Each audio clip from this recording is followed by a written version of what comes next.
The Best of Denver begins now.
This is Gary Atensi with CNTV, and today we're in Denver, Colorado. I'm here at the award-winning Colorado Children's Chorale. Since 1974, they have been providing artistry and charm through extraordinary voices and everyday kids to audiences really across the world. Let me start off a little bit about yourself, the artistic director here. How is it that you got involved with this particular organization? Well, the organization has been around for 43 years. I came in at year 10, so I've been here for 33 of those 43 years. And I was an elementary school music teacher in Jefferson County. I had been teaching for several years, and then I had 2 children of my own, and after I had my children, I was just looking for something else to do, maybe a little part-time. So I came and interviewed for the Colorado Children's Chorale. I started as a music assistant, and then as my children grew and the job grew, and that was in 1983. In 1999, I was appointed artistic director, and here we are today. The rest is history. As you basically say, you absolutely, positively can't help but singing along. I mean, really, is that the case for most folks, be it on a public stage or possibly in our shower privately or even in our car? We enjoy singing along when it comes to music. Hear so much music in our culture, which is a wonderful thing. And so that sort of instinct to sing along or hum along, whether you're good or not so good or bad, I don't think anybody's bad. I think everybody can do it. It's what makes you feel good, to just sort of let loose and make some sound. It makes you feel good. Absolutely. I mean, this is quite an impressive organization. For over 4 decades, they've evolved along with the community here. You now yearly are able to train up over 500 members, different ages. Share with me the ages, and what are you looking for exactly when you're out looking for kids to join? The kids in our core programs are 2nd grade through 8th grade, or roughly ages 7 through 14. We're looking for them when they're young. They do audition, but we're looking for those kids we were just talking about, those kids who just ever since they were little have loved to sing. We're not looking for trained children at that age. We're just looking for kids who have a nice, natural, high voice, and also we're looking for an energy. We tell classroom teachers, send us your 5 craziest kids. The kids that are making you crazy in the classroom, those are the ones we want, because it's that energy that makes them fantastic performers.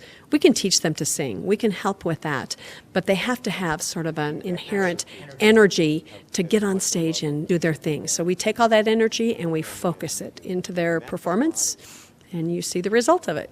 That is wonderful. Not only do you provide a diverse repertoire of music, but actually the kids themselves are pretty diverse. We're talking about coming from different socioeconomic backgrounds. There's a good mix when I walk through the crowd there. They are. We reflect the diversity of the Denver metropolitan area. We have kids that come from over 165 different schools. They come from as far away as Vail, Lyman on the Eastern Plains, north and south. So they're coming from all over. So we definitely reflect the diversity of the entire Front Range. That is exciting. As I look at the different types of music that you offer, let's talk about a few of those. As a parent, I would have to look and ask, can children of this age actually sing fully staged opera? Tell me about that. You know, they can.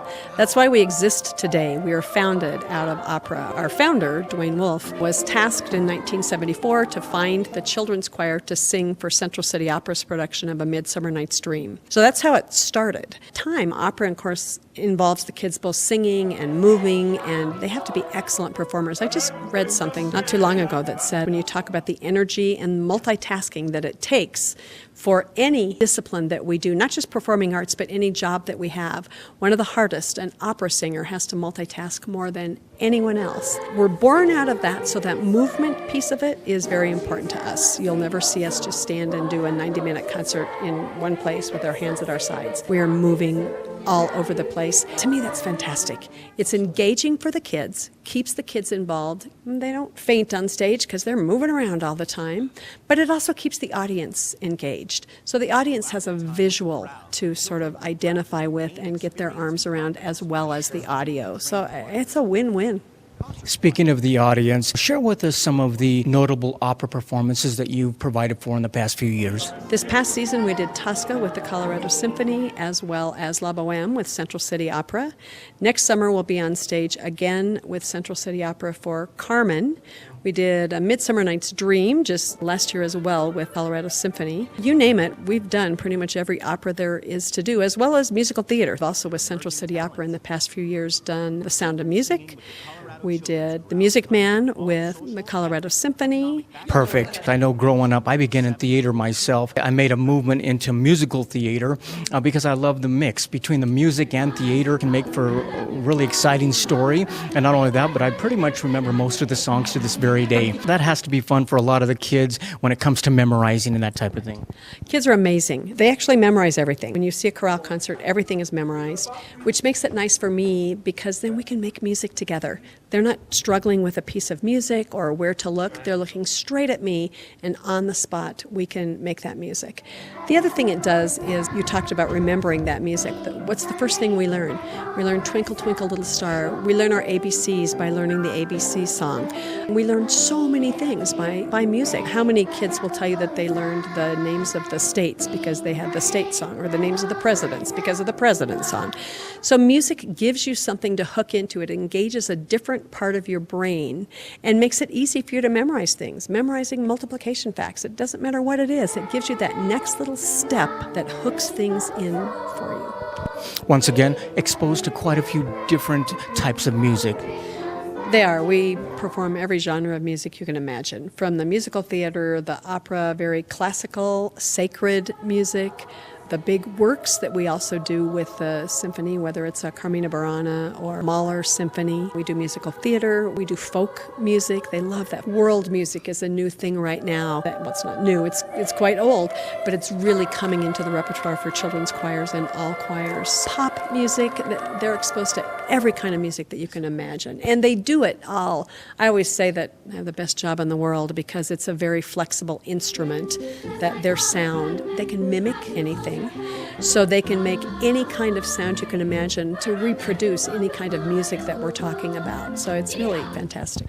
Quite a few different levels that any type of student can be involved in here, be it an apprentice program or the prep choir, and then obviously moving into the tour choir. Is it important that there is a nurturing environment pretty much throughout every classroom? It is. We work hard at that. We have 4 levels of choirs, 2 training choirs, and then 2 performance choirs, and we have 4 conductors. I have 3 other colleagues that work with me, but we all work extremely closely together. What they start in prep choir, those skills, we just build on those skills and carry them right through tour choir. So by the time the kids that are in our tour choir, if they graduate after 8th grade, they will have been with us for 7 years.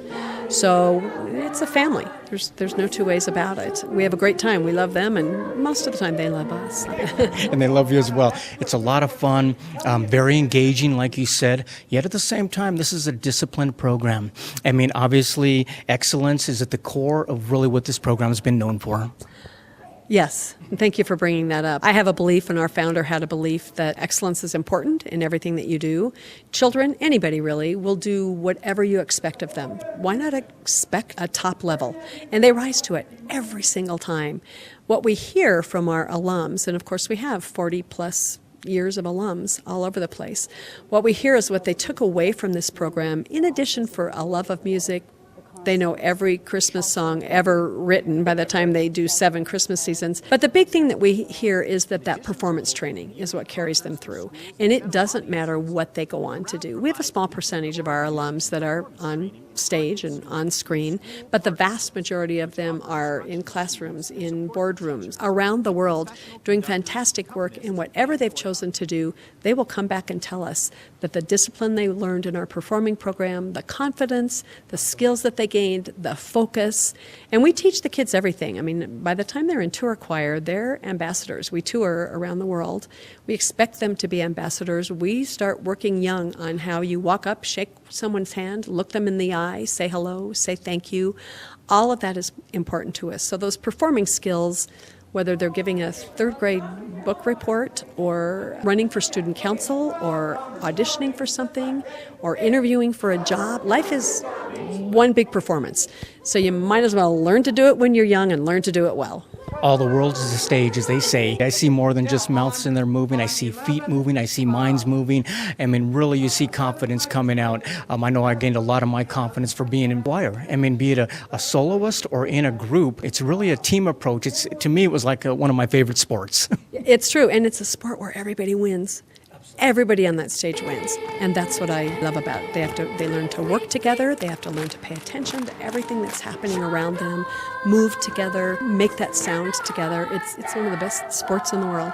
Absolutely, and it's more than just performance. We're talking about ongoing education that they're able to grow with, ongoing evaluation where they're basically learning as they go. It all boils down to, I imagine, a lot of your instructors really being in tune to these kids. We are. I'm so fortunate. I have the best colleagues in the world. We work very closely together, very supportive. We tell the kids that we want them to be the very best that they can be. It's our job to get them to be the best that they can be. And of course, you do that through hard work, you do that through big expectations, but you do it through a lot of love and a lot of laughter.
You are really bringing the community together, especially when they come to see these performances. But quite honestly, on the stage, like you say, that is a community right within itself. Not only understand how the world works, but really in a little microcosm of different ethnicities and different socioeconomics, everything going on there. The kids got to come away with quite an experience.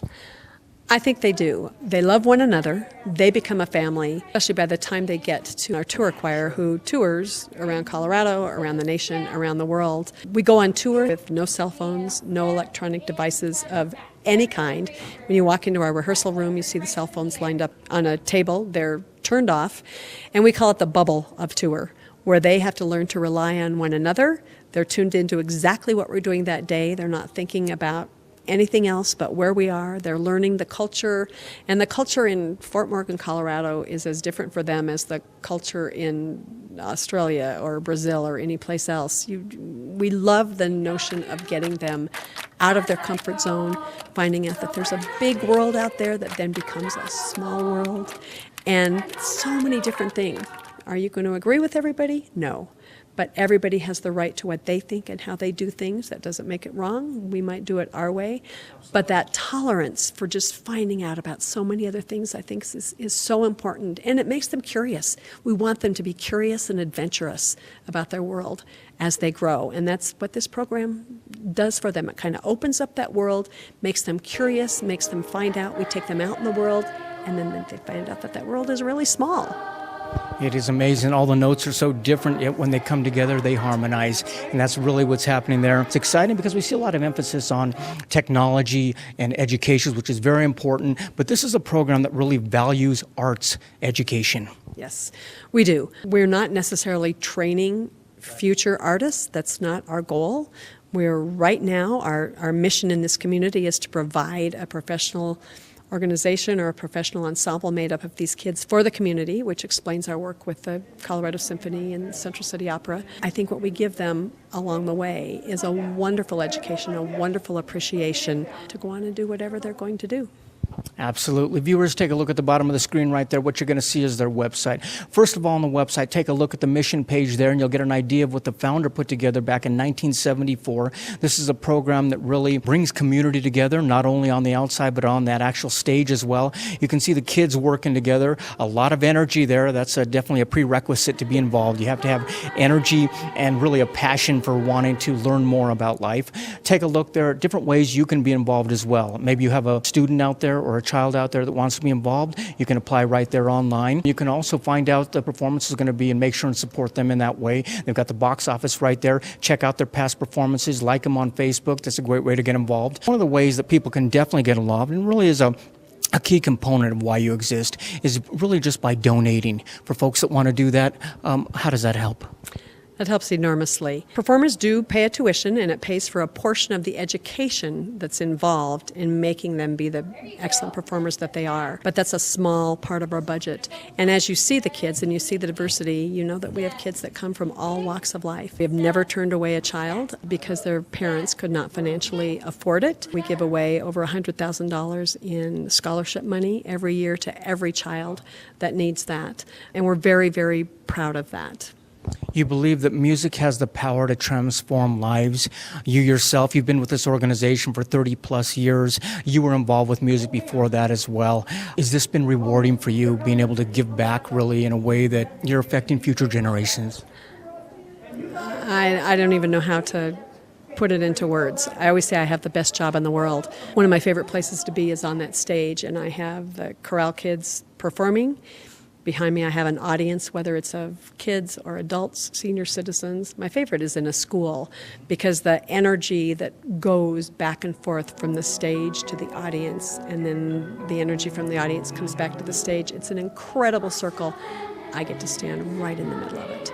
And I get to see those young performers. I watch them grow. I see them turn into incredible adults, doing things all over the world. And that some of my proudest moments, they come back, that 40-year-old comes back and stands in front of me, and I look at them, but I see that 12-year-old. And they're successful, and I just have the best job in the world. That is wonderful. Viewers, last time, take a look at the bottom of the screen right there. You can see their website. Once again, take a look at the performance schedule right there. You can see what's coming up. Make sure and get out there and support them in that way. And believe me, you're going to enjoy it because, like they said, you positively, absolutely cannot help but sing along. You're not only going to have fun watching them, you're going to have fun being part, really, of the program. Also, take a look. You can donate right there on the website. Check them out on the Facebook. Right now, we're scrolling across the screen there. Many awards that they have gotten in the past. This is really a program that was founded on the core of excellence. We're talking about engaging, fun, yet a disciplined program for your children. Not only will affect them down the road, be it in a musical future or not. This is confidence right there on the stage. Once again, that is Colorado Children's Chorale since 1974. This is Gary Atensi with CNTV, and if you don't know, now you know.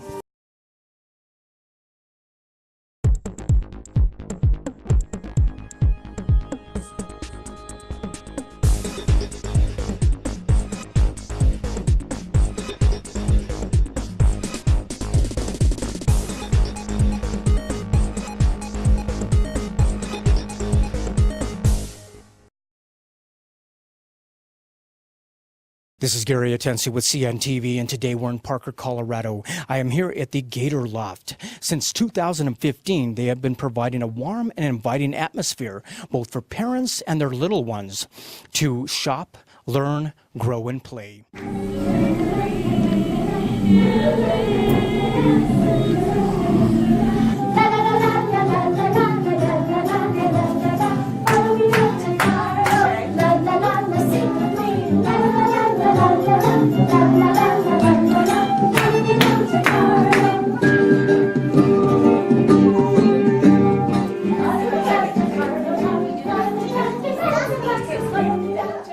I I am here with Katie, who is the owner, founder, mom owner. Very cool. Let's start off a little bit about yourself, Katie. Share with me how it is you got involved in this line of work. Okay. Yeah. So my previous life and work was actually an engineer. So I was engineer for about 10 years, and then I had kids, and I just found myself away from them way too much. I was working a lot, I was traveling a lot, and I really wanted to do something where I could be with my kids, but also keep a career going. And so I was really passionate about the baby industry because I had my own kids, and so it just kind of became natural. That's a fantastic story. Let me ask you this. Obviously, as a parent, I'm a parent myself. I'm sure we could all agree that parenting is exciting, it's fun, challenging. Let's be honest, it's scary at times. Why don't you share with me a little bit how the name got started for you here? Yeah, so the Gator Loft is kind of twofold. So at the time, my oldest was really into gators, and so we wanted to revolve somewhere around that. And so what can we do with the gator? And my husband and I were talking. We're like, well, they're scary. Parenting is scary. I was like, so what can we do with that? And so like something about removing the scary part of parenting. So how can we incorporate that? So we found the word loft, and so it's Gator Loft, meaning we kind of remove the scary part of parenting. We really are a community here. We're support systems. We're not only selling product, but we're supporting parents and kind of removing the uncertainties out of parenting. So, yeah. That is very cool. It's probably a question you get quite often, I would imagine. When I look at the window there, I see Mama Plus Baby. So obviously this is a shop. It's a place where you can come in and shop for your little one. But why was it more important for you to basically be more than a shop, a place that people can really come together? The big thing for me was, so I live far away from my family. And so I'm kind of, sometimes you feel kind of by yourself in parenting. And so I really wanted to create a community. It's not just a place to shop. So we have parents come in here. We have workshops and classes. They can meet other parents. We have a lot of mom groups that start here. So it's more than just a shop. We really want it to become moms coming together to parent together in a community environment, because that's really how I feel parenting should be. It's really is a community effort. So. Obviously, this is a great place to come in and buy some baby stuff, some toy stuff. Yet at the same time, you're not overwhelmed when you walk in here. I mean, I know I go in a lot of big box office places, kind of overwhelming, a lot of stuff out there. Is it nice being able to control everything that goes on the shelves? Is it nice, not almost even you're responsible for what you provide for folks? Yes, absolutely. And that's a huge thing for us. I'm very picky about every single thing that goes on the shelves. Everything in here has been researched to the utmost. It doesn't go on the shelf until I've researched it, use it on my own kids, and if I can't use it on my own kids because of age, whatever, I have somebody I know use it. So I'm very particular about what goes in here. So only the best. Share with me a little bit more about the workshops. What type of workshops are you giving? Are these year-round, and what are some of the days? Yeah, absolutely. So really every day of the week we have something going. We have anything going from music classes, and that starts all the way from newborn to about 5 years old. We have prenatal yoga. We have classes about how to feed your baby. We have classes about sleeping. Parents that have issues with their child sleeping, we have classes about that. We have a stretch and go class where they're exercising, the kids are exercising, getting energy out, which is a popular one in the winter when kids can't go outside. So really the whole spectrum, all the way from music to exercising to feeding, education. We do love and logic classes, so just basic parenting classes. So really all kinds, something for everybody in the family. That is great. I mean, I'm pretty impressed with the size of space you have back there. Real accommodating. Obviously, it's kid-friendly, and I would imagine maybe even dad-friendly if a dad wanted to cruise in and learn something as well. Yeah, absolutely. In fact, we have couches back there for the dad. Mom shop, and then the dads sit in the back on couches, so they like that. That is very smart. Obviously, this is not a place that you have to wait until you have a baby. Great place for expectant mothers to learn as well. Maybe pick up some maternity gear, or even go with a baby registry that really is a personalized approach that you've put together. Let me ask you this. Obviously, you live here in Parker. Like you say, you didn't have a lot of family here in Parker, but I bet your family has grown when it comes to your friends. It seems like probably your customers have become your friends. How important is it to give back to community? That's a huge thing for us. So that's one of the things that really the Gator Loft is about. We really try to adopt a family about every 6 months to really provide a community and comfort around that family that's having trouble, whether it's a medical need, whether it's a financial need. That is what the Gator Loft is about too. We call it our Gator family, and we adopt one every 6 months. And so, yeah, that's a huge thing. And it's awesome. Moms come from all over and contribute and help out this family. It is awesome to see. So. That is great. Thinking back, basically, when you were having your little ones, didn't have family around, or even if you do, I mean, there's still so many questions you have. Pretty exciting to be able to offer that to new moms that walk in here. Has it been rewarding for you to actually see their faces and go, this is so great? Yes, it is. It's one of my favorite parts of the job, and I love meeting the new moms, hearing everybody has such a unique story, and I love it. And it really is. Everybody comes in here and they become our friends, and our staff knows our customers know our staff, and it's awesome to see. It's my favorite part. Wonderful. Last time, viewers, take a look at the bottom of the screen right there. You're going to see, again, their contact information. You can go online right there and actually take a look at the store, check it out. Can you actually shop right online as well, or do they have to actually come into the store? We do. Everything in here is online, minus just a couple things, but generally, yes, everything's online to shop. Yes. That is impressive. So obviously, if you live in Parker, come out and check it out and be part of the community here. Check out the workshops. But obviously, you can order right there online. You can also set up a baby registry right there as well, and take a look and see. This is a company that began in 2015, basically by a mom. It is mom owned, and so she really has your kids' best interests at heart, as well as the moms and the moms to be. Jingle bells, jingle bells, jingle all the way.